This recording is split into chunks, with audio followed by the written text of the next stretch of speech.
Good afternoon. My name is Joyce Coleman. I'm the Executive Director of the Vasculitis Foundation, and I would like to welcome you to today's webinar on fundraising for the Vasculitis Foundation. I'd like to welcome all of our guests to the webinar, and if you have any questions during the webinar, please just submit them through the question box or through the chat window. We'd love to hear any questions you might have or comments. This is a very open session. We just are looking forward to sharing ideas on how to fundraise for the VF, best ideas, big challenges, and smart strategies.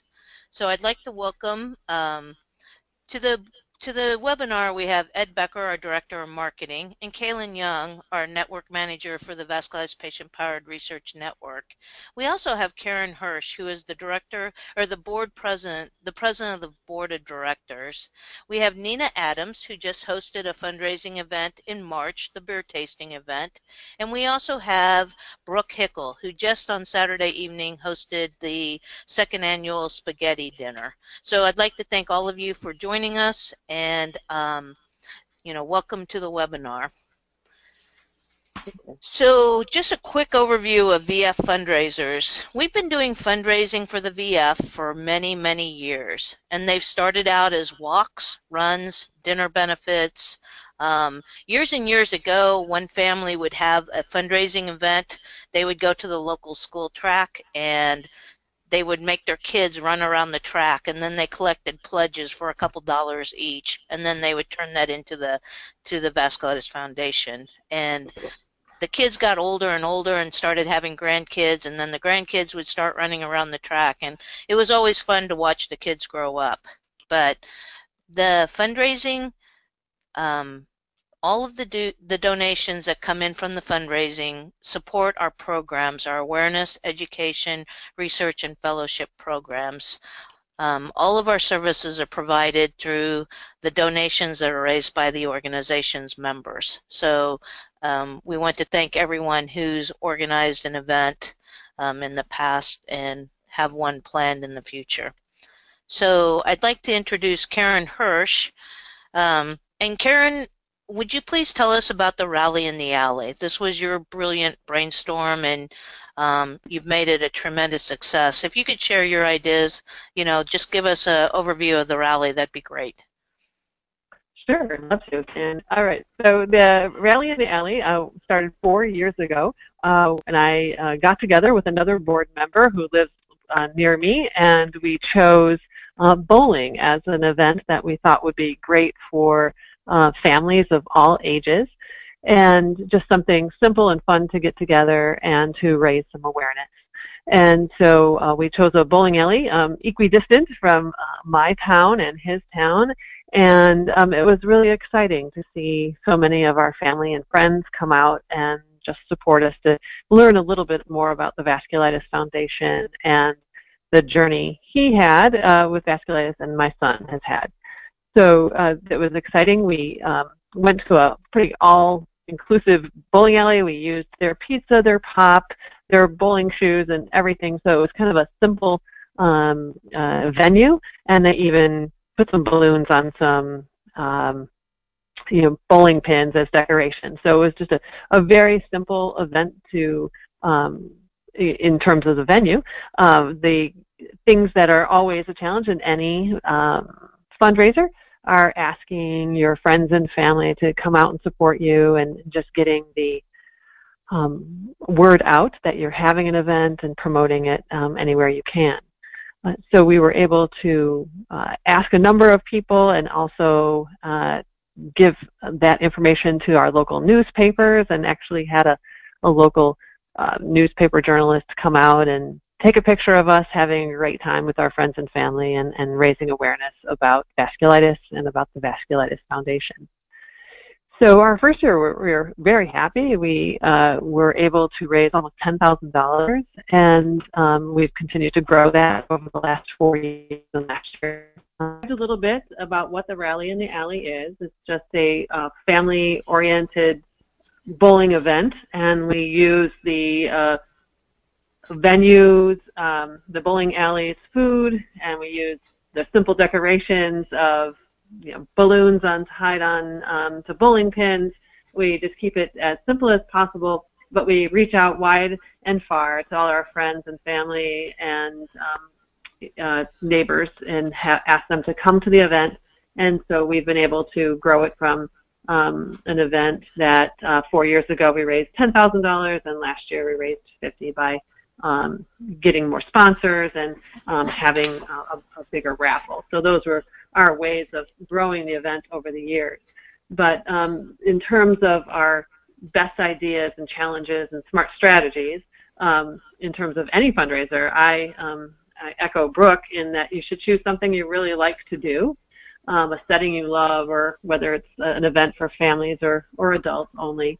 And as I said, mine was bowling, but I've heard of so many great events between different tournaments of any kind, be it golf or tennis, hard playing, wine or beer tasting, as Nina will go on to, and anything from a walk or an ice cream social. Just anything's a great option, and especially it makes working on an event nicer if you enjoy that activity.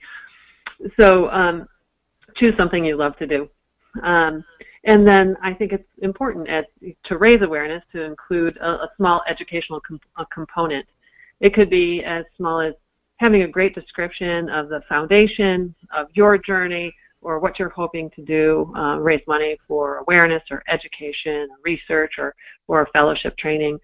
Include just a small piece of awareness, either in the description for your ticket sales or a small speech at the event, or maybe even handouts, and those are always available through the foundation. So we tried to, at each event, have someone just give a 2-minute talk about what the Vasculitis Foundation has meant or their journey has meant. So, and those have always been the most poignant parts of the evening. So I encourage anyone to include an educational component.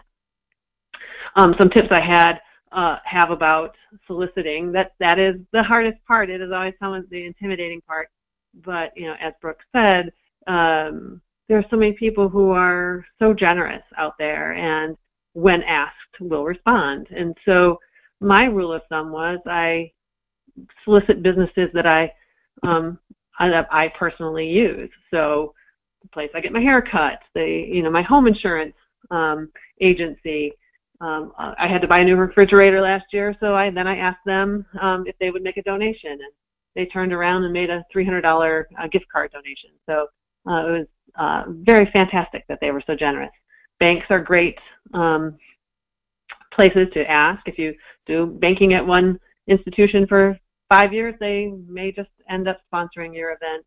An alley for us, an alley for $100, or making a donation of a savings bond. Garden shops or restaurants and theaters especially are willing to donate to other not-for-profit organizations. So, it's exciting. It's time-consuming to make the ask, but it is really amazing how generous people are, and so it's really heartwarming when you get that good response. And a couple other tips I have is definitely make it easy for your attendees to use credit cards by having online ticketing options like Eventbrite or other options, and definitely make it easy for them to purchase anything at your event using a credit card. There are very simple things that you can plug into your phone, like a Square, and you can accept payments on behalf of the Vasculitis Foundation for your event. So those things are really easy to do.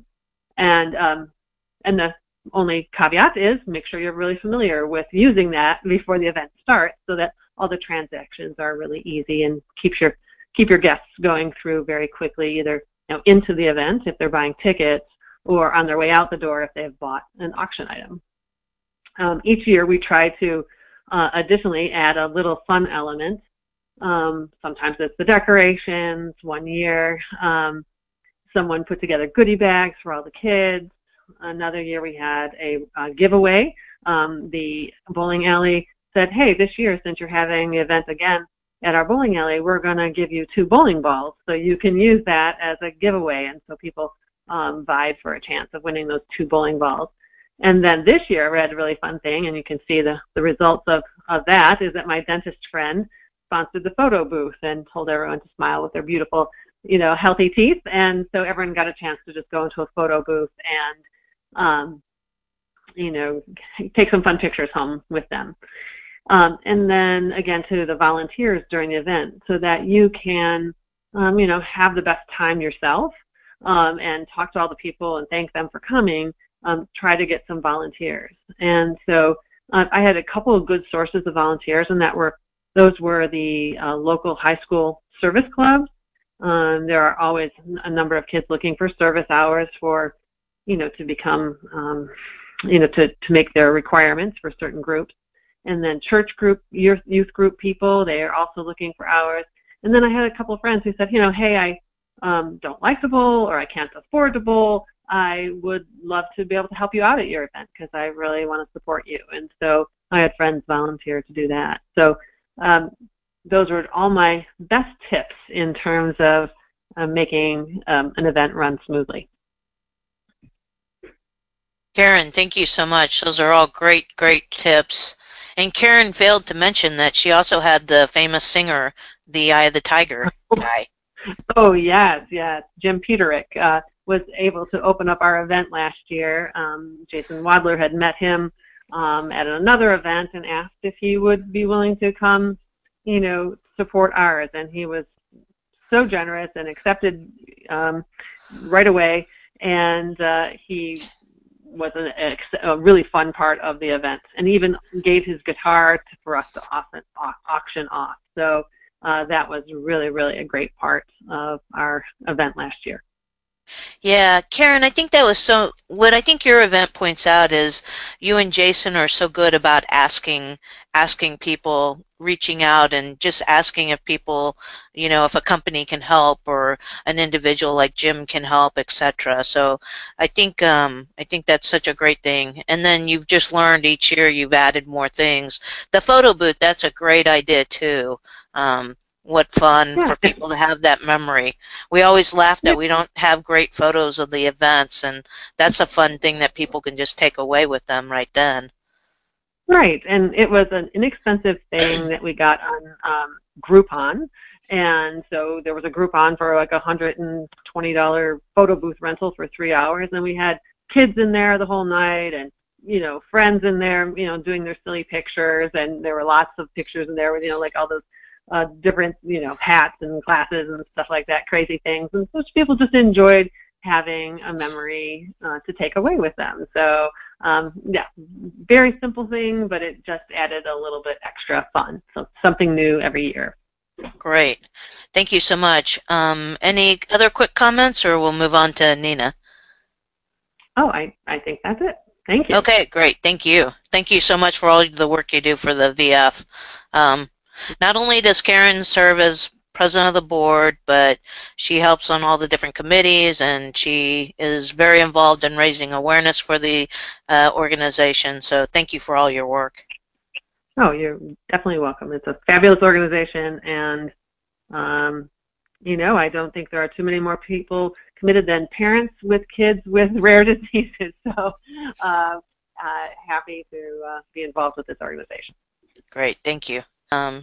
So Brook Hickle, I'd like to welcome you to the webinar and just say thank you to you and all of your family for organizing this event.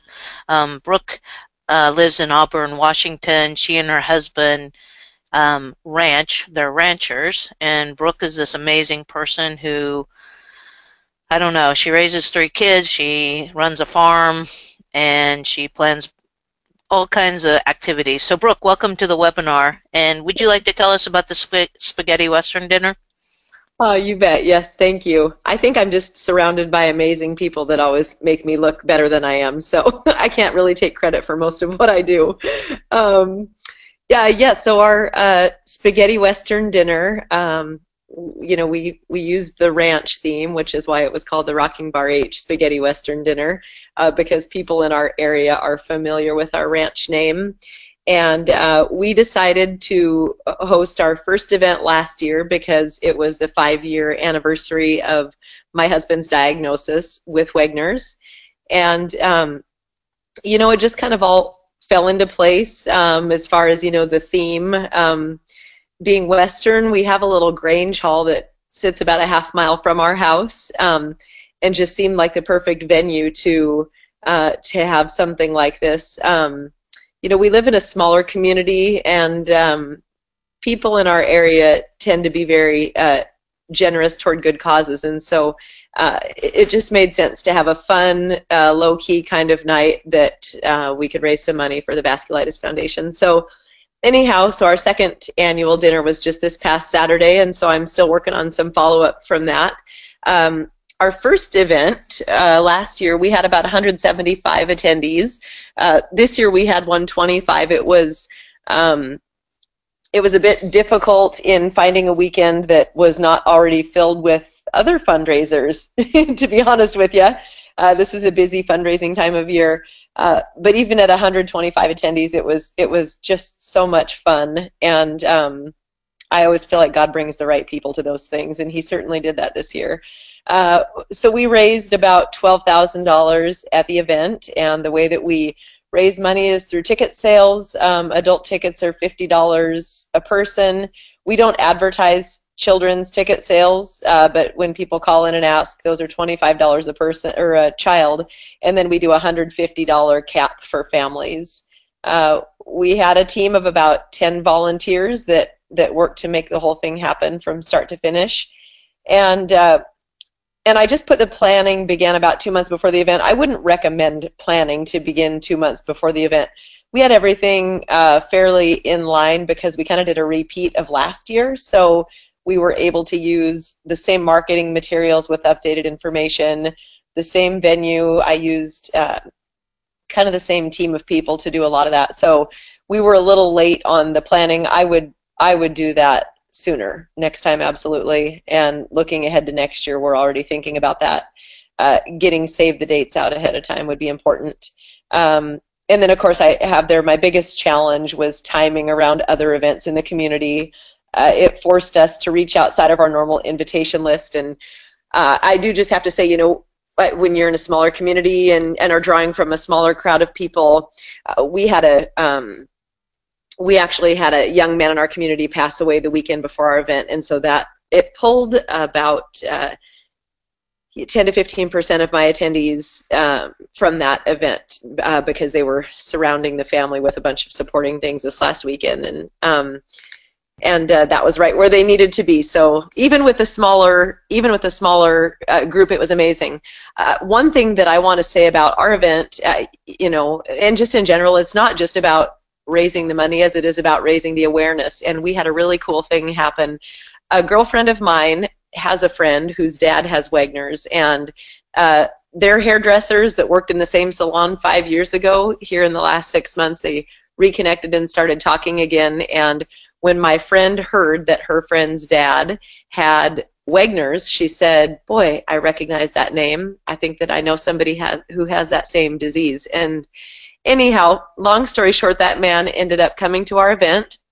He's not connected with the Vasculitis Foundation previously, and has not been, I guess I would say, blessed with the sort of return to health that my husband has had because of our connection with the Vasculitis Foundation, and then just getting to see the doctors that my husband has been able to see. And when he left at the end of the night, we had a long talk, and he and his daughter were just in tears, and he said, I'm leaving full of hope that I might actually regain my health, that there's other options out there for me as far as treatment and resources and things. And so, you know, I've said to everybody since Saturday night, you know, if the whole thing fell apart and it had the impact on that one man that it actually had, then it was a success. So I'm just really thankful for the way that that went. And isn't it incredible that with all the people that were there, the change that made for him, you know, was reason enough for us to do what we did. So awareness is so incredibly important, and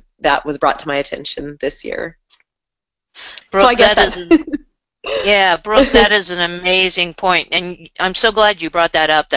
So awareness is such a key part of any event. And so I'm so glad you were able to connect with him. You know, if the VF, if we can help him from the office, just let us know.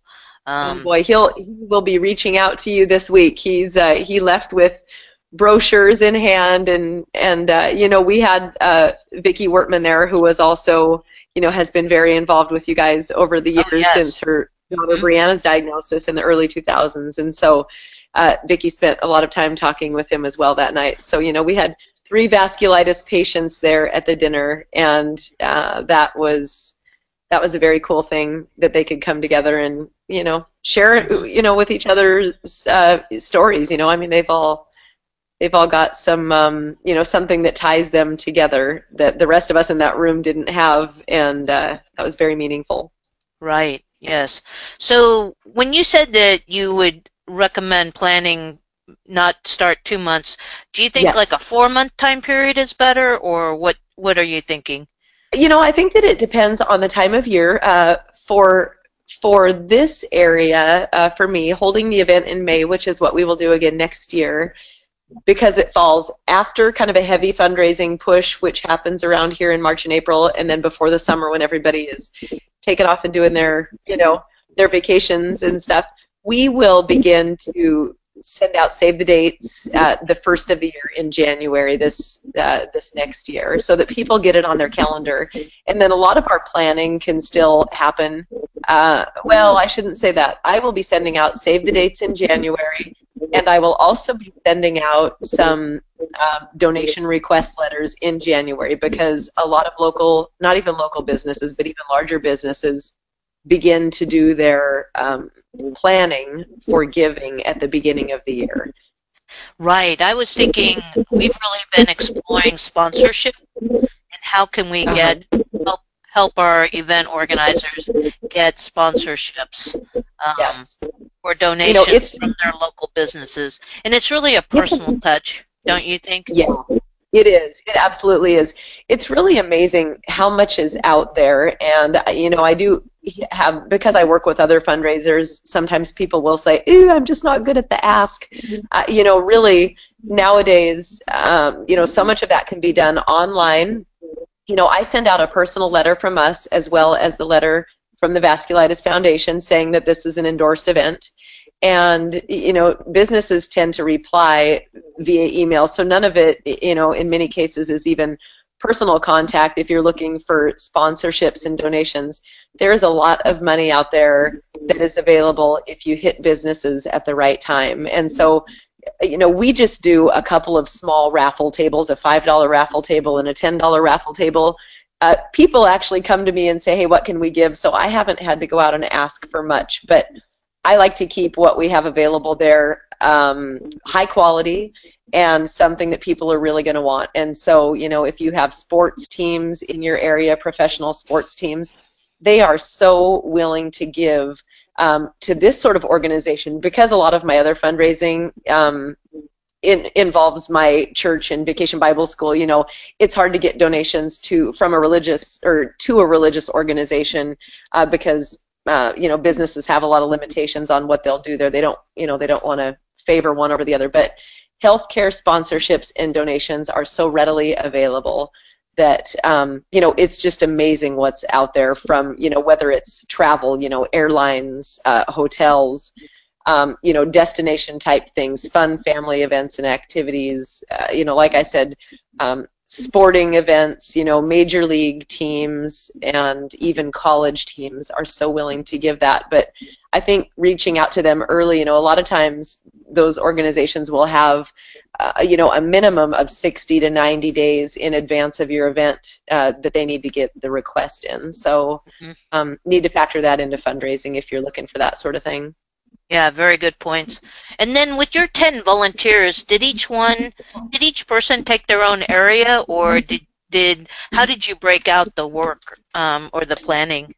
Yep, that's what I did. Is you know, I like to put people in areas that they're good at, and so, you know, sometimes I'll make a list up of the things that need to be done, share them with people that want to help, and say, "Hey, you know, where do you think you fit in well? What are you good at?" Rather than just, you know, specifically saying, "Hey, you do this, you do that, you do that," and then the people will kind of fill in the areas where they feel like they're best, and, you know, that tends to work best for me. Most of my volunteer work was done, because of the size of this event, most of my volunteer work was done just that weekend, and they'll help me with some follow-up, and then I do most of the ahead of time stuff, and that's just because it was all, you know, kind of laid out so well this last year that I didn't need a whole lot of help ahead of time. But yes, so, you know, a couple volunteers will, you know, do the raffle tables and sell the raffle tickets. I have another volunteer that runs the dessert auction from start to finish. You know, somebody else, another volunteer that handles the, you know, ticket sales at the window. They'll handle all the registration and all the checkout at the end of the night. So, yep, everybody kind of takes their little section that they're good at and they run. That's great. That's great. Yeah. Yeah. Okay. So any other final comments or suggestions? Oh, goodness. You know, I think, you know, I think just, you know, not being too worried about, you know, all of the challenges, just kind of jumping in and doing something that you enjoy, and you know, just kind of rolling with it. I think that taking the first step is a little intimidating because it sounds like, you know, it might be difficult to plan an event or, you know, to organize a fundraiser. And, you know, truly it's not. I think you just kind of take that initial step and everything starts to fall into place, and you learn a lot from doing it, you know, and you know, being pleased with whatever you do, because whatever effort you into something is more than doing nothing at all. So I think that no matter how big or small an event is, you can always find, you know, there has been some great outcome from it. So I would just encourage people to take that first step if they're considering it. I think that's great. Okay, so thank you so much for joining us today. I know you have a lot of things going on, so thank you so much for taking time. You bet. You're welcome. Absolutely. Thank you guys for having me. Okay, so Ed, Kaylin, any comments right now? Oh, I skipped Brook's slide. I think she covered probably a lot of that on there. Yeah, choose a theme, build a team. The difference is in the details. Make it meaningful, finish strong. Okay, so we'll move on. I'm not sure if has Karen been able to rejoin us? Yeah, Karen was able to rejoin us. Okay, so let's go back to Karen's. Karen, can you see the screen? Yes, I can. Okay, great. I hope Right. Thank you so much for coming back in. Yeah, happy to get back here. So I described. So our next guest is Nina Adams. Nina is new to the organization, but she has just been a fearless volunteer. It's been such a great pleasure to meet her. We actually met Nina last October when she came to the annual VF membership meeting, and she immediately just jumped into the organization. She serves on a committee, on our support and education committee, and then this year she announced she was going to do a fundraiser, the beer tasting fundraiser in March. And Nina, thank you so much first for joining us today and for sharing your event experience, and thank you so much for all the work you do for the VF. And so I'll turn the podium over to you. Okay. Yeah, I do think the VF does a lot for people, and when we decided to do the fundraiser, I was actually having dinner with some friends, and I said, you know, let's do a fundraiser. It was like, you know, the old time Judy Garland and Mickey Rooney, you know, let's have a play, you know, let's do a show. And it was like, let's do a fundraiser. And that's when we decided to do a beer tasting. And we also had some fun trying to find a venue for the event. We went around to, I contacted a number of local breweries, and then we found one that was absolutely perfect. And they were very, very easy to work with. I would go with Brook's idea of planning early. You know, we started thinking about it in November, and you know, we didn't have a venue. We had nothing, and you know, it will be easier the next time if we do another beer tasting, because the Imperial Oak was so easy for us to work with. As it says here, we had about 50 people. I was nervous about doing a fundraiser. I'm a really good organizer. I'm very good at organizing. I'm very good at planning. But I didn't want to bite off something too much and then kind of feeling like a failure. And I did get a lot of support through the VF for publicizing it and the Eventbrite, using Eventbrite, helping me set that up, and even providing the Square devices that Karen mentioned. Karen, I think I agree with you about having to make sure you practice with the Square device. I used like 5 different credit cards before the event to make sure that I knew exactly how to do it. And then when I got to the event, I realized, with Karen's help, that we hadn't set up on the internet. So we kind of had to quickly set up on the internet. You have to make sure those little details that you do have an internet connection at whatever venue if you're going to take credit cards using the Square. My original goal was really to make about $2,000. I didn't want to do the typical thing about doing silent auctions because I felt that it would be too much work for me to set all that up. So I said, okay, if we just charge people for the event and not worry about silent auctions, then we'll just raise about $2,000. And I don't know, I've been making jewelry on the side as just kind of a hobby, and I had all these items, and a friend of mine gave me a whole bunch of jewelry.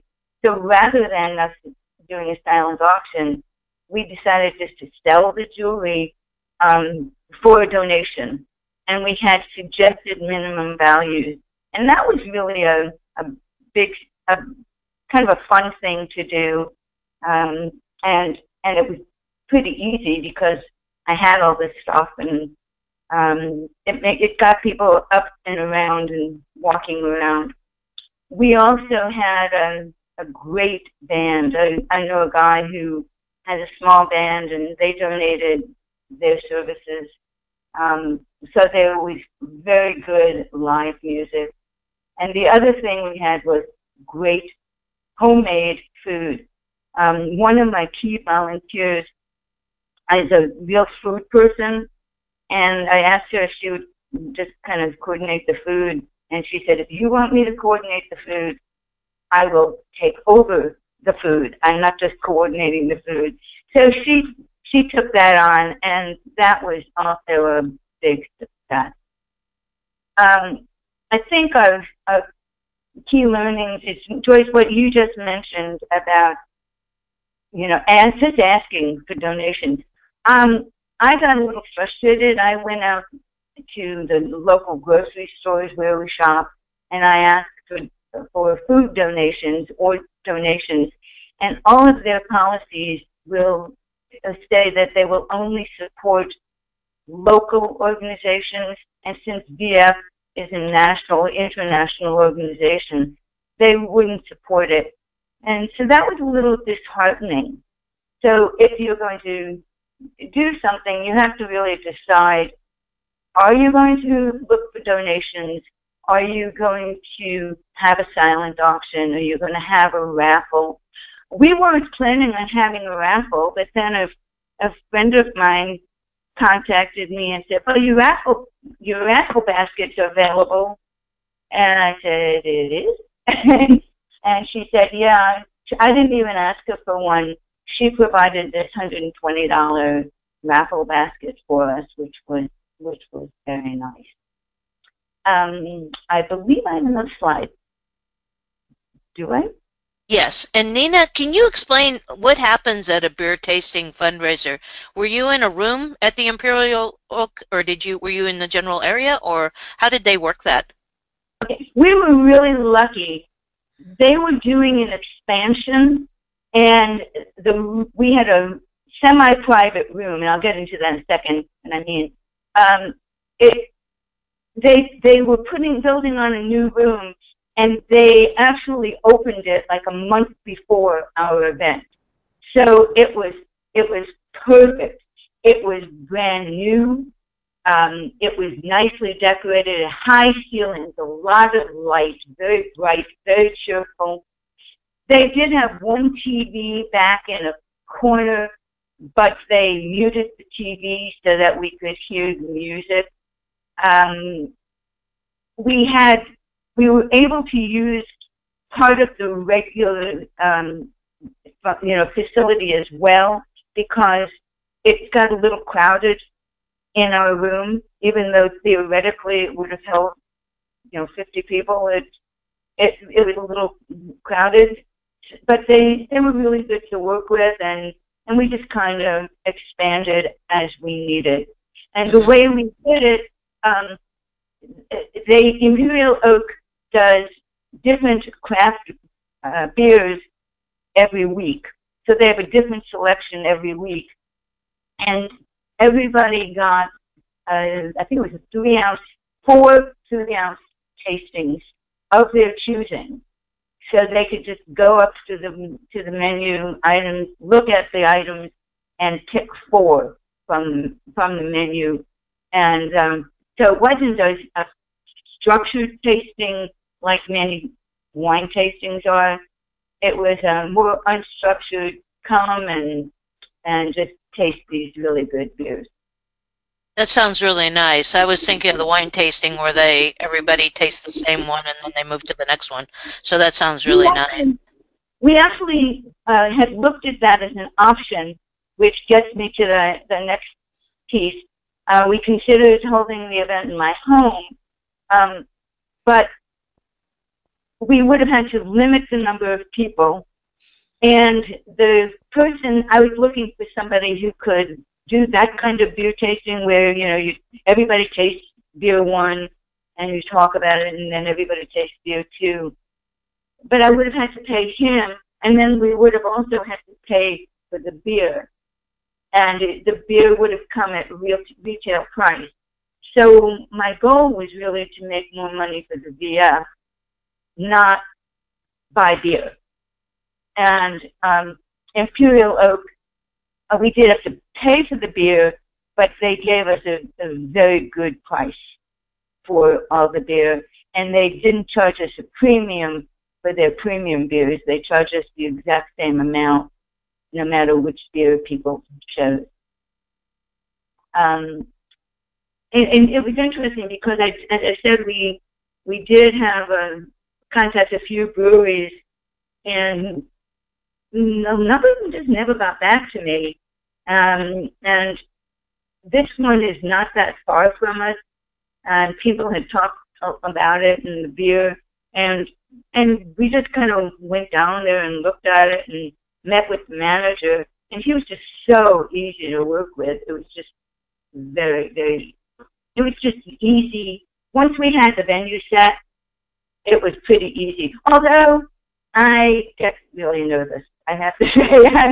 I was nervous, and I remember Joyce getting back to me, saying, I haven't gotten a lot of registrations, and Joyce said, it's early. Don't worry. And we had, we actually had that 10 walk-ins, which surprised me. But the other thing is that, and this is reiterates what Brook said and what Karen said, realizing that this is a lot about raising awareness. One of my friends went to the library to put a poster up, and the person said, well, we can't put up a poster. What is this organization, Vasculitis Foundation? What is this? And my friend, who is like one of the quietest, nicest people, said, that's why we're having this fundraiser, to raise awareness for vasculitis. One of your local people has had this disease. It's devastating, and we need to raise it. Oh, okay, we'll put the poster up. So it was kind of, it was interesting, again, changing the strategy from not just raising money, but raising awareness. And, my friend, the same friend I was telling you about in the library, she actually came, she invited a friend. We found out that her friend's daughter has vasculitis. and another woman who I knew when I was working as a business associate, I found out that her husband had vasculitis. So, it's just getting that word out and making sure that people are more aware.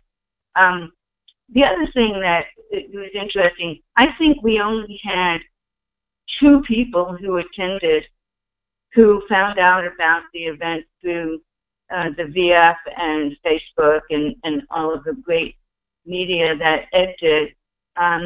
Everybody else was pretty much friends and friends of friends. And I would just say, spreading the word wider personally. I think using Karen's idea of telling a personal story. I didn't do that in my initial outreach, and the volunteers all knew my personal story. But I think in the invitation, next time I might put some more of my personal trials and tribulations coming through the other side of my vasculitis flares. I think the big challenge that we had was a lot of people don't like beer. I think I had more people saying that they would come to a wine tasting, but then I have people who say, "Oh, I wouldn't go to a wine tasting." That we always, too many people do that. So it's just, do, as Karen said, do what you think is a fun thing for you to do, and not worry about will everybody like it, because not everybody is going to like everything that you do. Stay calm. I don't do that very well, but I was very pleasantly surprised that we did have 50 people for the first event. And I think for me, keeping it small, keeping it contained, not going out and asking for all the donations made it easier for me. But the other big recommendation I would have is ask for help. People do want to help, and I don't think I ask enough people for help. And don't get discouraged when people say, "Sorry, I can't help." So it was very gratifying, and I'm glad we did it. Great. Thank you so much. Yeah, no, great points. And I love the comment about the people who love beer, who love wine, and, asking for help. That's so critical, because so many people are trying to juggle planning everything, and it really does take more than one person to plan an event. So, but thank you so much for sharing your story. I do have one more point. I used the booklet that you guys prepared a few years ago as a guideline. And although it's not 100% up to date, that was very, very useful for me. Oh, great. Right. So Nina is talking about our fundraising booklet that we have, and it is a couple years out of date. Ed and I were just discussing that this week, and we'll be updating it. And this is a question. This is where we move into the discussion portion of the webinar.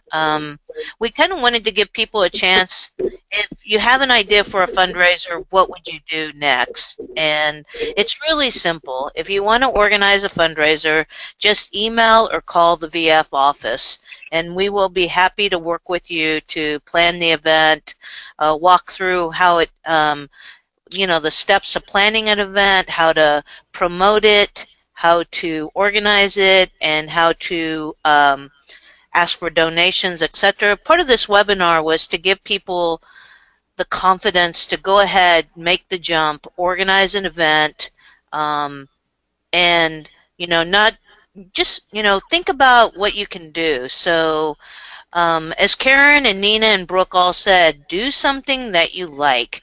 That's really, really, really important. We found over the years that the most successful events are the ones that people they actually enjoyed the activity that they were planning, and that their family and friends enjoyed also. And so as Ed put together the PowerPoint, he wrote, "Sky is almost the limit for a fundraiser."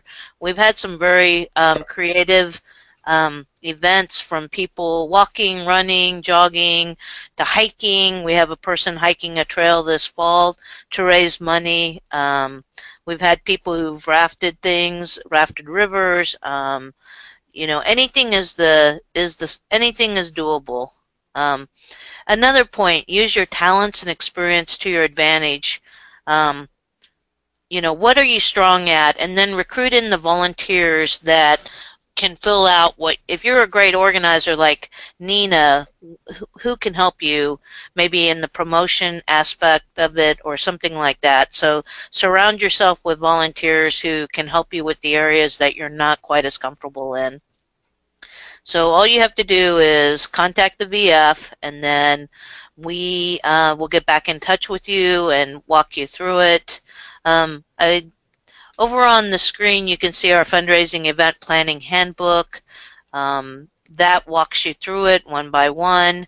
One thing that we do want to discuss, and maybe Ed, you can weigh in on how to use social media for fundraising, for event planning.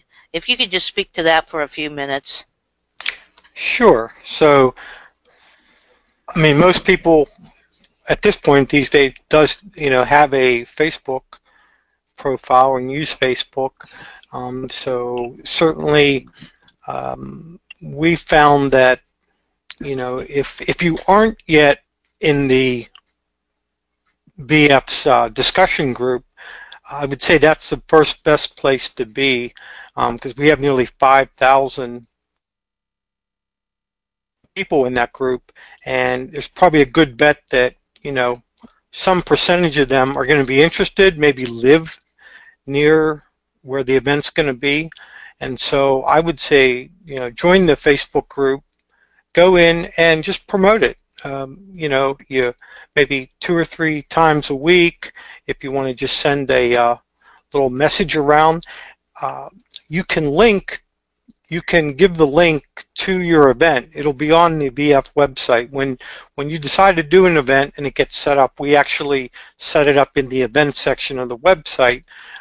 So when you promote it, what I tell people to do is go out, click on that, on your event out there, and grab that address, and then put that into your posting, so that when people read it, and if they're interested, they can click and go right to the to that page or to the registration. But yeah, I mean, I think just the Twitter, and honestly, the old school way sometimes of just doing an email. Start an email, pull in as many people of your friends and contacts that you can, that you think might be interested, and just send out an email to everyone. I think that's the best way to do it. Great, thanks, Ed. And you made a very good point. So how does the VF promote an event? If we know about it ahead of time, we always put it out on the website calendar. We're always happy to do a story about it. Ed often does a video with the event organizer, just a short video to promote the event. It's something else that the event organizer can share with people to promote the event. And if we also know about the event ahead of time, we're able to put it in the bi-monthly newsletter, which is printed and mailed to our members and also sent electronically. We're also happy to do an email blast invitation to the people in your area who we like to invite them. And as Nina said, not so many people attended from that, but we're always happy. We think that people who belong to the VF, our patients' families, our doctors, they want to know about the events in their area, so we'll be happy to send an email blast out. We can also do a mailing of a flyer for the event also to the people who live in your area. The saddest thing I hear is when somebody calls me a couple days after an event and says, "Oh gosh, I would have attended if I'd known about it. I just heard about this event. I wish I'd known about it, and I would have attended." So we're happy to help you promote the event in any way. I also wanted to ask Kaylin if you wanted to say anything, if you had any thoughts or comments you wanted to make, Kaylin.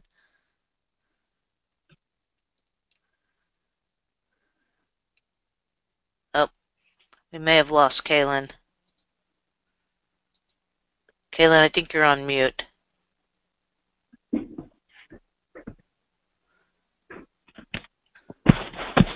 There we go. Sorry about that. No worries. Can you? Okay, great. No, I would just piggyback on something that Karen Hirsch had said about finding other volunteers. So if you don't have a big network of friends and family that are interested in helping with the planning or coordinating at an actual event, one really great resource, and again, Karen mentioned it, is local high schools and members of particular clubs and or programs in those high schools typically have volunteer requirements, and it's a great way to have really, energetic people that are that have the time and availability to help you with some of the event planning. I think that was a really good suggestion. Also, some of the church groups and other community groups that are service focused, but kind of that age range of young adults seems to be a really positive resource and a way to get to spread awareness, but also to get some helping hands for any event, especially if you don't have a large community of people that are really excited to help you plan an event. I thought that was a really good kind of tidbit that was helpful. Mm-hmm. Great point. So, okay, Karen, Nina, Brooke, any final comments? Yes, this is Karen. One easy way to invite people beyond email, because a lot of people aren't looking at their emails as much and they're more social media focused, is you can not only advertise on the Vasculitis Foundation discussion page, but you can also create your own event page on Facebook, and then easily just click down every one of your connections that you have, every one of your friends on Facebook, and that's especially makes it easy if there are multiple organizers. So last year we had a couple other families that joined in with us, and so I listed all four of us as event organizers, and so they were able to click on every single one of their connections on Facebook and invite them to the event very easily. So that's another easy invite option. That's a good point. That's a very good point. So great.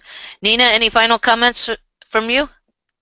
No, just looking ahead to figure out if I'm going to do a beer tasting next year or I'm going to do something else. Just don't know yet. Okay, great. And Brooke, did you have to leave us? I think Brooke left, right? Did, yeah. Okay, great. Well, I think it's time to wrap up, so I just wanted to say thank you again to Karen and Nina. Thank you so much for sharing your expertise and your experience and your knowledge. I want to thank Ed for putting together this. This was his idea to host this, and thank you for putting together the PowerPoint slides.